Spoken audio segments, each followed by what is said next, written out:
రుణమాఫీ అనేటువంటిది భారతదేశ చరిత్రలోనే ఒక రాష్ట్ర ప్రభుత్వంగా 2 లక్షల రూపాయల రుణమాఫీని ఒకే మారు చేయడం అనేటువంటిది ఒక చారిత్రాత్మక నిర్ణయం. అందులో క్యాబినెట్ మంత్రిగా ఈ నిర్ణయంలో నేను ఉండడం నాకు జీవితంలో అత్యంత సంతోషదాయకమైనటువంటి అంశం. నేను ఒక రైతు బిడ్డను, తెలియని అవగాహన లేని ప్రతిపక్షాలకు ఈ సందర్భంగా మనవి చేస్తా ఉన్నా. మొదళ్ళు రేపు 1,00,000 రూపాయల పరిమితి, అందులో పావుల కాదు, 1,00,000 రూపాయల లోపల ఉన్నటువంటి వాళ్ళందరికీ ఒకే మారు రేపు జమ అవుతాయి. చివరి వారంలో 1,50,000 రూపాయలు ఉన్న వాళ్ళందరూ కూడా జమ అవుతాయి. ఆగస్టు లోపు మిగతా 2 లక్షల రూపాయలు ఉన్న వాళ్ళందరికీ కూడా లోన్ అవుతుంది. 2 లక్షలు ఉన్న వాళ్ళకు 4 కిస్తులు వేస్తలేం, 1,50,000 ఉన్న వారికి 3 కిస్తులు వేస్తలేం, 1,00,000 రూపాయలు ఉన్న వారికి 5 కిస్తులు వేస్తలేం.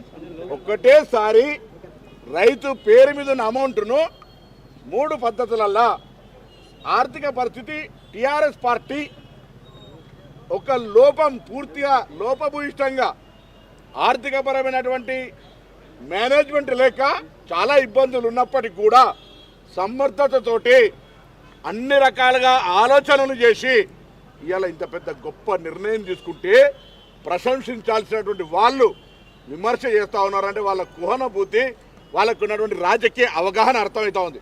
నేను అడుగుతా ఉన్నా, ఇలా ఏం తప్పు చేసినాం? మీరు ఇచ్చినటువంటి ఆర్థిక పరమైనటువంటి 2014 నాడు ఈ రాష్ట్రం సర్ప్లస్ తోటి ఉంది.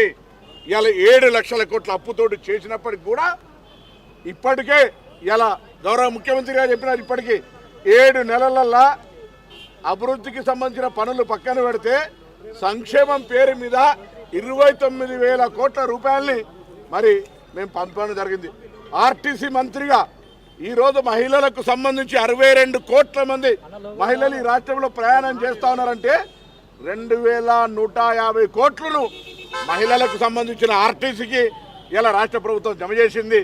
ఆర్టీసీ ఇలా స్వయం సమృద్ధిగా నష్టాలు లేకుండా నడిచేటువంటి స్థితికి ఎదిగింది. అట్లా ఇలా హరీష్ రావులు కావచ్చు, కేటీఆర్లు కావచ్చు, ఇంకా ఎవరైనా టీఆర్ఎస్లా మాట్లాడేటప్పుడు ఎవరున్నా ఇలా ఒకటే మాట చెప్తా ఉన్నాం, దయచేసి మంచి కార్యక్రమాన్ని ప్రశంసించకుండా విమర్శించకుండా ఉండండి. మీకు ప్రశంసించడం చేత కాదు, మీరు కనీసం ఇంత పెద్ద ఎత్తున తెలంగాణ రైతాంగానికి న్యాయం జరుగుతుంటే తెలంగాణ రైతం ఆనాడు 2005లో కేంద్ర ప్రభుత్వం 72,000 కోట్లు దేశవ్యాప్తంగా మాఫీ చేస్తే ఇలా ఈ యొక్క రాష్ట్ర ప్రభుత్వమే బడ్జెట్లో ఇప్పటికే 31,000 కోట్లను ఈ యొక్క రుణమాఫీ కొరకు కేటాయించినారు. కార్డుల ముచ్చట తీస్తా ఉన్నారు. కార్డుల ముచ్చట కుటుంబం ఒక యూనిట్గా మీరు గతంలో ఇచ్చినటువంటి 4 సార్ల లేదా కుటుంబానికి ఒక పద్ధతి అట్లా ఏమీ లేకుండా ఇలా స్వేచ్ఛగా ప్రతి ఒక్కరికి ఇవ్వమని చెప్పి కోరుతాను. ఎవరైనా ఎక్కడైనా ఇబ్బంది అనిపిస్తే అక్కడ స్థానిక మా ప్రజాప్రతినిధి మా పార్టీకి సంబంధించి లేదా అధికారి దగ్గరకు పోయి మీ అంశాన్ని వాళ్ళ దృష్టికి తీసుకుపోండి. ఏదైనా ఇబ్బంది జరిగితే రైతులకు ఏదైనా రుణమాఫీ జరగలేదు అంటే నేను మాట కూడా ఇంత ఓపెన్గా చెప్తా ఉన్నాం.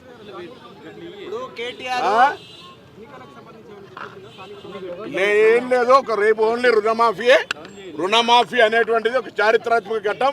ఇందులో యావత్ పార్టీ శ్రేణులను తెలంగాణ కాంగ్రెస్ పక్షాన గ్రామాన రైతు వేదిక క్లస్టర్గా ఊరూరున ఈ యొక్క రుణమాఫీ వేడుకలు చేయండి, రైతులను భాగస్వాములు చేయమని కోరుతా ఉన్నాం. టీఆర్ఎస్ పార్టీ కావచ్చు, భారతీయ జనతా పార్టీ కావచ్చు, దీన్ని యొక్క రాజకీయంగా విమర్శ చేయడానికి ప్రయత్నం చేస్తూ ఉంది. కానీ కాంగ్రెస్ పార్టీ కార్యకర్తలు గట్టిగా మీడియా ద్వారా కావచ్చు, ప్రదర్శనల ద్వారా కావచ్చు, సోషల్ మీడియా ద్వారా కావచ్చు, ఎక్కడికక్కడికి తిప్పుకొట్టి ఈ రాష్ట్ర ప్రభుత్వం 7 నెలల్లో తీసుకున్న నిర్ణయాలను గట్టిగా చెప్పమని ప్రతి కాంగ్రెస్ కార్యకర్తకు కాంగ్రెస్ పార్టీ నాయకుడిగా విజ్ఞప్తి చేస్తా ఉన్నా. ఎవ్వరికి తల వంచేది లేదు, ఏం తప్పు చేస్తలేరు. కాంగ్రెస్ పార్టీ ఇలా ప్రతి నిర్ణయం ప్రజా సంక్షేమాన్ని తీసుకుంటుంది. త్వరలోనే మీ చేతుల మీదనే రేషన్ కార్డులు వస్తాయి, మీ చేతుల మీదనే ఇందిరా బిల్లు వస్తాయి, మీ చేతుల మీదనే మహాలక్ష్మి 2,500 కార్యక్రమాలు కూడా వస్తాయి.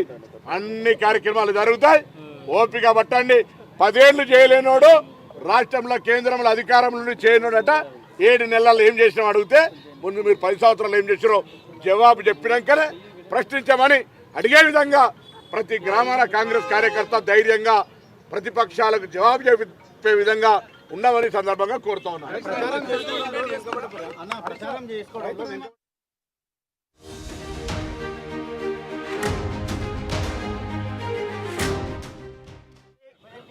ఆగస్టు 15లోగా 2 లక్షల రూపాయల రుణమున్న వాళ్ళందరికీ కూడా మాఫీ చేస్తా ఉన్నాం. దీని పేరు మీద రుణమాఫీ జరిగిన తర్వాత కూడా మేము 6 గ్యారెంటీల గురించి మాట్లాడుతున్నామని దాటేసుకుంటే అది వాళ్ళ అవివేకం, వాళ్ళకు సంబంధించిన విజ్ఞత. రైతు రుణమాఫీ జరిగిన తర్వాత తప్పకుండా ఎవరైతే డిమాండ్ చేసినారో ఆ డిమాండ్ ప్రకారంగా మేము మా కార్యక్రమాన్ని నెరవేరుస్తూ ఉన్నాం. తదుపరి కార్యక్రమాన్ని వాళ్ళు తప్పకుండా అమలు చేస్తారని ఆకాంక్షిస్తా ఉన్నాం.